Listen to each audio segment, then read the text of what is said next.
Alors, salam alaikum, bonjour à vous tous. On va essayer d'entamer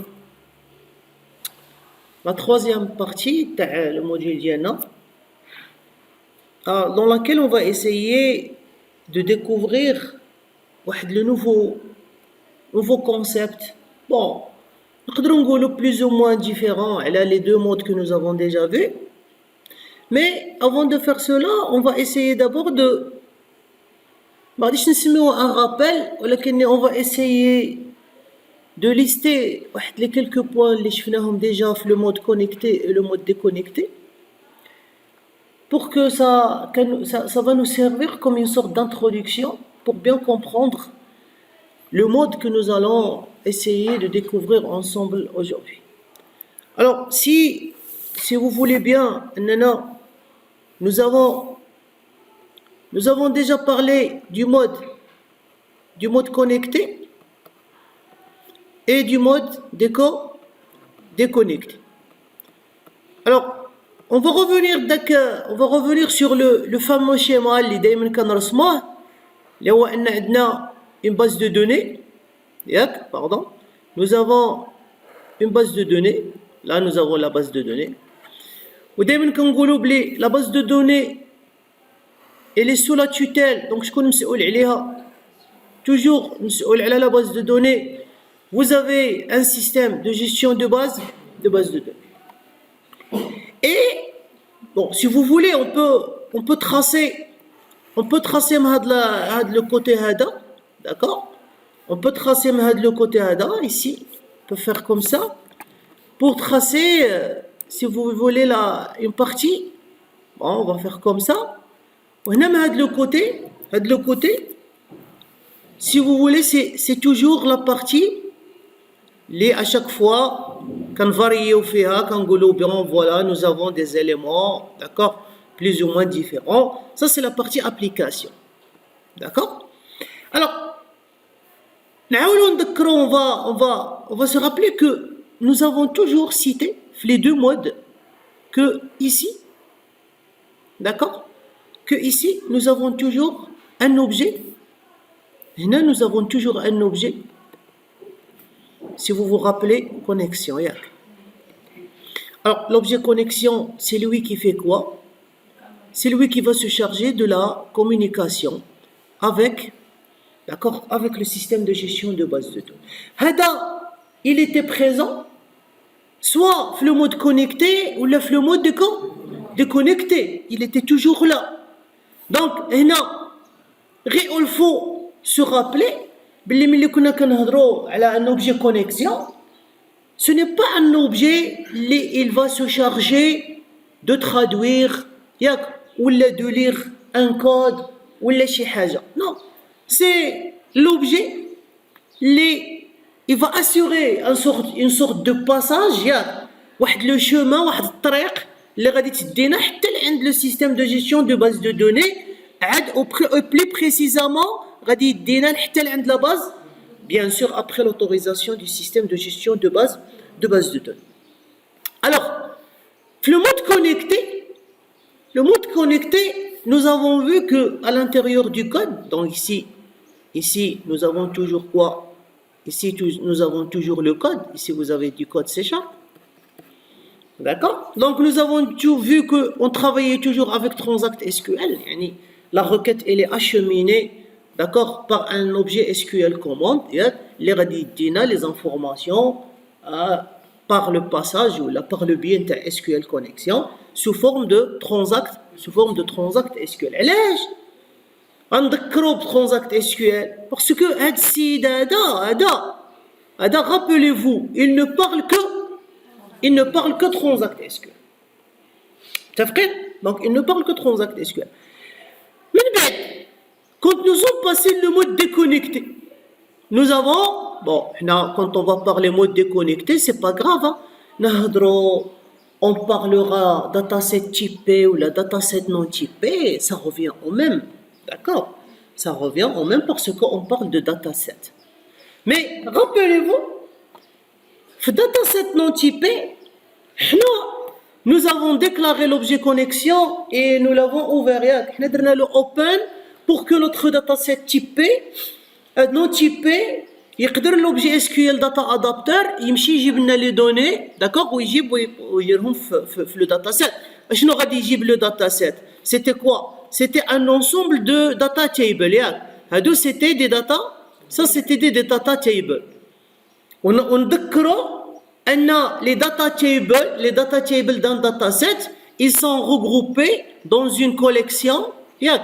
Ils sont regroupés dans une collection tables. C'est ça? Vous vous rappelez de ça? Hein? J'insiste, j'ai commencé à intégrer le mot collection parce que le sujet, ou là, si vous voulez, le point le plus important sur lequel va tourner l'élément, il travaille, il fonctionne essentiellement avec un ensemble de collections. Mais vous avez remarqué que بدات تبان عندنا la notion de transparence. Ça veut dire la notion de transparence. Ça veut dire vous avez commencé à faire quoi? Vous avez commencé à ajouter, à modifier, à supprimer, à consulter le dataset. Mais est-ce que vous avez commencé à travailler Transact SQL? Non, on a commencé à travailler avec du code C#. Nous avons ajouté des éléments sur le dataset, etc. La question, elle était toujours là.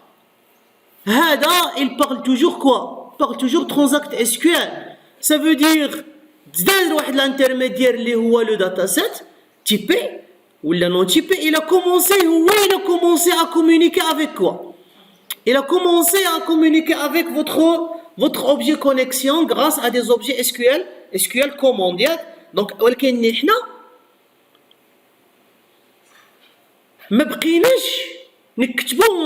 n'écrivait plus du code Transact SQL dans notre code.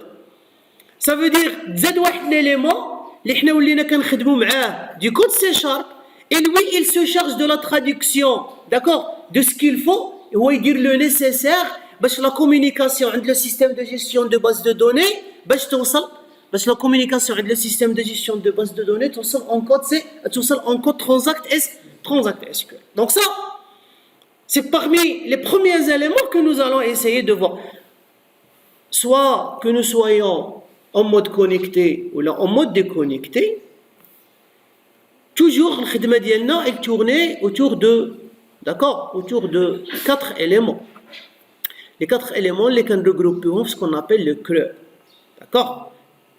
C nisbatan le create, d'accord? R nisbatan le read, le U nisbatan l'update, ou D nisbatan le delete. Il y a des gens qui يزيدوا على le CRUD qui يزيدوا le S. Il y a des gens qui يزيدوا un S, search. Ça veut dire la recherche. Et vous allez voir que ajouter, modifier, supprimer, c'est toujours simple. Ce qui est varié, ce qui va prendre des formes différentes, toujours c'est qui? C'est le S, c'est la recherche. Alors, si vous avez remarqué, à un certain moment, on est arrivé à quoi? On est arrivé à la recherche sur le dataset, ça c'est votre dataset. Nous sommes arrivés à faire des recherches quand on a intégré quoi? Quand on a intégré Link, langage intégré de requête. D'accord? Donc, le langage intégré de requête, si vous avez remarqué, donc nous, on a commencé à faire des recherches avec un langage sur la collection de quoi? Tables, et spécifiquement sur la collection rows de chaque data table. Ce qui veut dire Link, il nous permet de faire quoi? Il nous permet de faire des recherches sur des collections. Ok? Si vous vous rappelez, la première année, nous avons vu les collections, nous avons vu les listes, nous avons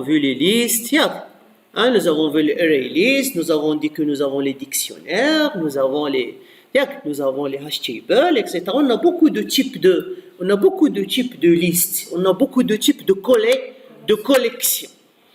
Mais vous remarqué qu'en première année, la recherche sur les listes, quand essentiellement pour H, c'est ça? ولكن كنا كنديروا la recherche pour H les collections parce que vous étiez des premières années et vous étiez obligé d'apprendre un petit peu de logique et c'était même pour un petit peu donner un certain niveau de difficulté la recherche pour que vous puissiez travailler avec les boucles imbriquées, etc.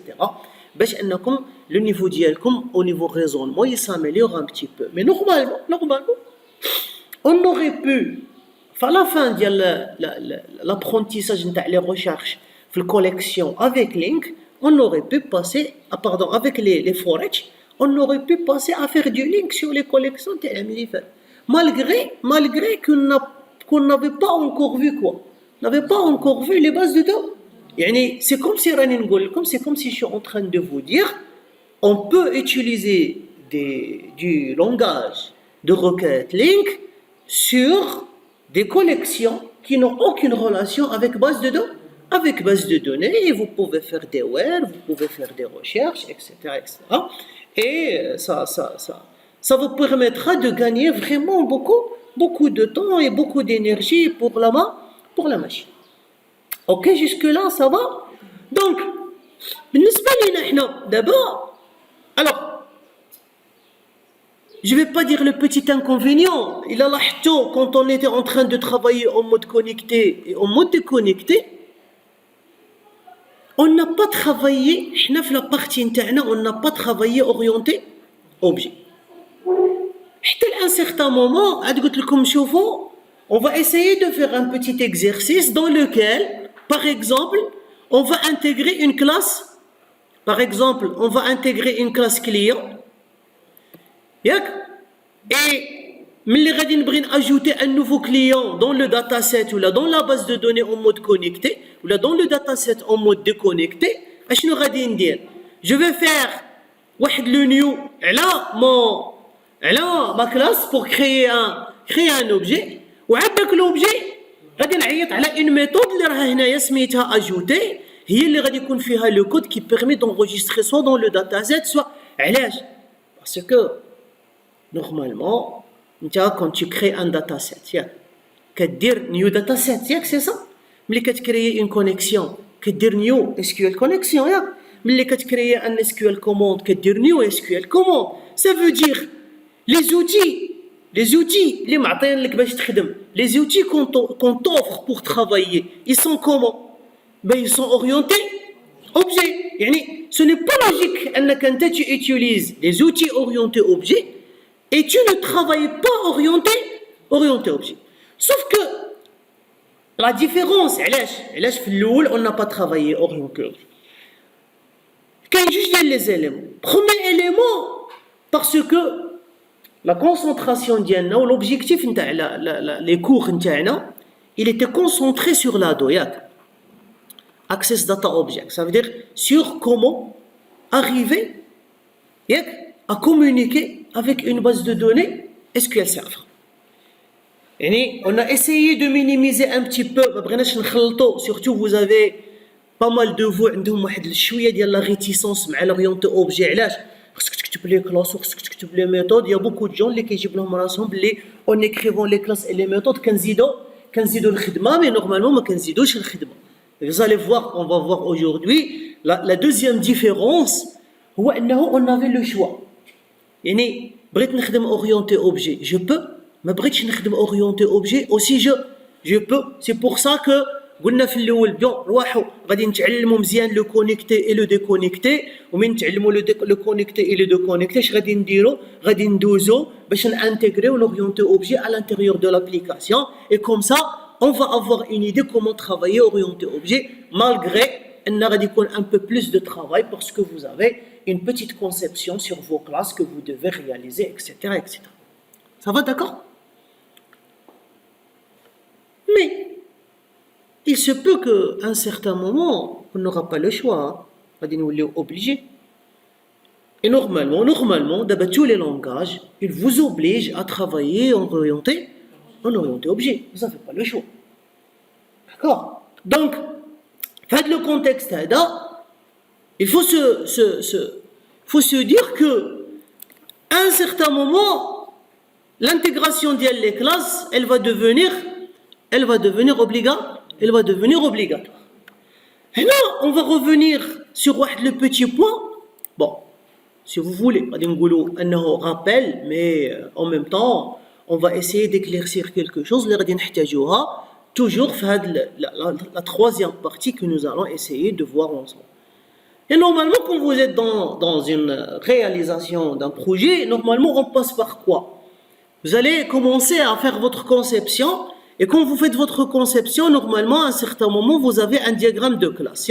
Vous vous rappelez du diagramme de classe. Donc ici, par exemple, supposons que j'ai deux classes. Et j'ai deux classes que j'ai créées, que j'ai trouvées grâce à UML.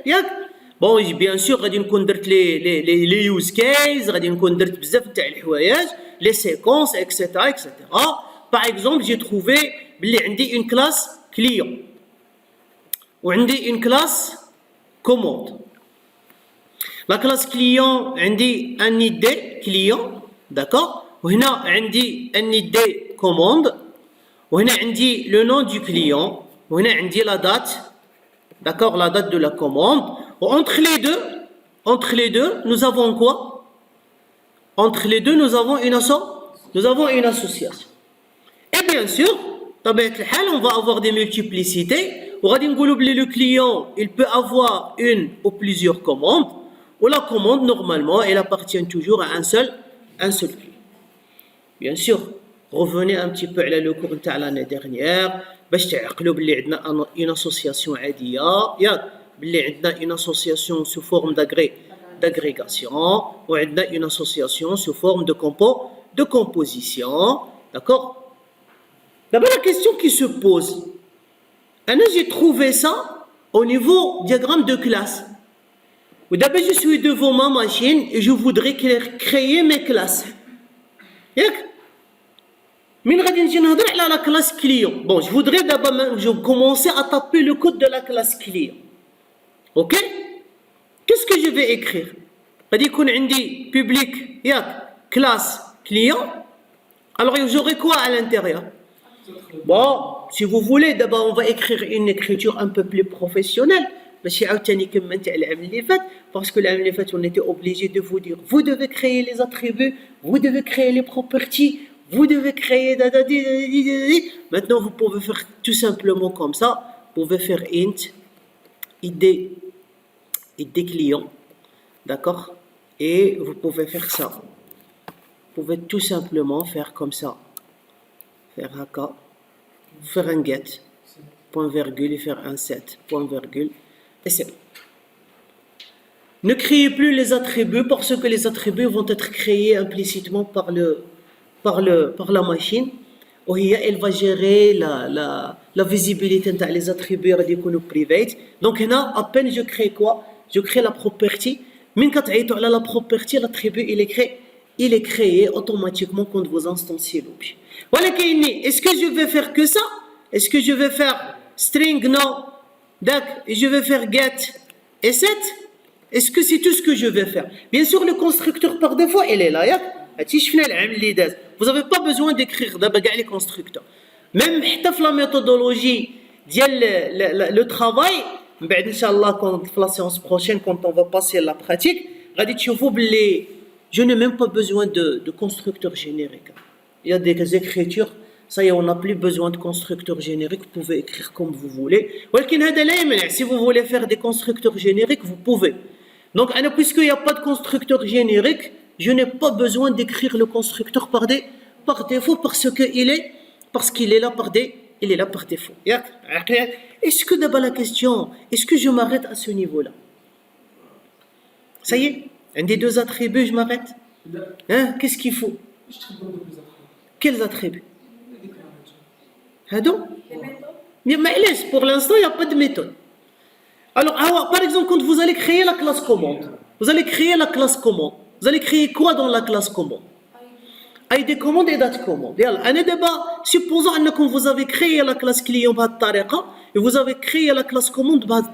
Et je vais vous poser la question, je vais vous dire, donnez-moi donnez-moi, et bien sûr vous allez avoir deux collections. Vous allez avoir une collection dans laquelle vous avez enregistré quoi? Les clients, clients avec S, et vous allez avoir une collection les commandes avec S. Si je vous dis, je voudrais trouver toutes les commandes de Monsieur Gilel, est-ce que c'est possible?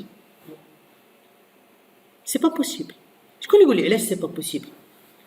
Parce qu'il n'y a rien dans la commande qui dit que la commande est et il n'y a rien dans le client qui dit que les clients ont les commandes. Ce qui veut dire que vous n'avez pas remarqué que quand nous avons écrit le code, nous avons le code de la classe client ou nous avons le code de la classe commande, mais nous n'avons pas le code de l'association. Si je vous ramène Meurize, quand on a fait Meurize, et on a fait les cardinalités, quand on a par exemple une table, ou on a une deuxième table, ou on a une association, ou on a 1,1, ou on a 1,1. Est-ce que l'association a les cardinalités, est-ce qu'ils n'ont servi à rien? Si. C'est grâce aux cardinalités que nous sommes passés le modèle logique. Et c'est grâce aux cardinalités que nous avons détecté la migration des clés. Et c'est grâce aux cardinalités qu'on a trouvé les clés étrangères. Et quand vous parlez d'une clé étrangère, vous parlez d'une contrainte d'intégrité référentielle. Ça veut dire que vous parlez d'une liaison, même la table commande, même les enregistrements, les MCD, les occurrences, même les occurrences, la table commande, mais les occurrences de la table clé. Ça veut dire que c'est une sorte de lien. C'est une sorte de lien entre les enregistrements de la table commande et entre la table clé. Donc, ce qui veut dire, c'est comme ça vous êtes en train de dire, mais les créer les bases de données, les créer les tables, quand on a créé les tables, nous avons créé aussi quoi? Nous avons créé aussi l'association grâce à quoi? Grâce la référence, grâce au foreign key qui fait référence à une primary key, c'est ça. Donc, ce n'est pas logique, on Meurize, on prend en considération ça, et en UML, on va le mettre. حنا رسمناها وعندها un rôle très important au niveau diagramme de classe, وملي غادي نجيو au niveau de la schématisation, eh ben on va rien schématiser. On va être bloqué في première recherche نتاعنا ملي غادي نقول لك هاد لا كوموند de qui tu peux pas répondre. غادي نقول لك هاد لو كليون شكون هما لي كوموند ديالو, tu ne peux pas répondre. علاش؟ parce que la concrétisation, le codage dialek, quand tu as codé le petit diagramme de classe sur la plateforme dialek, tu as codé les classes et tu n'as pas codé l'association et les multiplicités. Qu'est-ce qu'il faut faire maintenant? en plusieurs. غادي تعطينا هنا عند كليون غادي تعطينا واحد لا ليست دو تيب commande. اوكي, وهاد الان هادي غادي تعطينا عند كوموند يعني ماشي هنا في الكود, غادي تعطينا ان اوبجي كلي. vous devez avoir un objet client dans com. Donc imaginez d'abord عندكم une collection فيها les clients, وكل client عنده une collection تاع les commandes. Est-ce que vous pouvez trouver les commandes de Gilali? Bien sûr ils sont là. ولا غادي نمشي عند هاد لا كوموند ونقول لك شكون le client qui a passé la commande. Bien sûr tu peux savoir parce que هنا شنو عندك un objet qui représente le client de cette commande. Donc هنا ce qu'on appelle le contexte de la navigabilité, عاقلين شويه على مينيتيز la navigabilité. Donc la navigabilité, donc هنا en fonction de les multiplicités, on va créer des collections, là on va créer des objets dans les classes qui sont associées. وهذيك هي la représentation. D'accord, il y a la représentation de l'association au niveau codage. عقلوا على هاد لا بارتي غنحتاجوها ملي غنوصلوا نهضروا على entity framework parce que il travaille comme ça. OK, donc maintenant à ce niveau-là, d'accord, là attendez, on va s'arrêter à ce niveau-là parce que la vidéo ما تكونش كبيرة. Et après, on va entamer sur maintenant le nouveau concept, comment il fonctionne.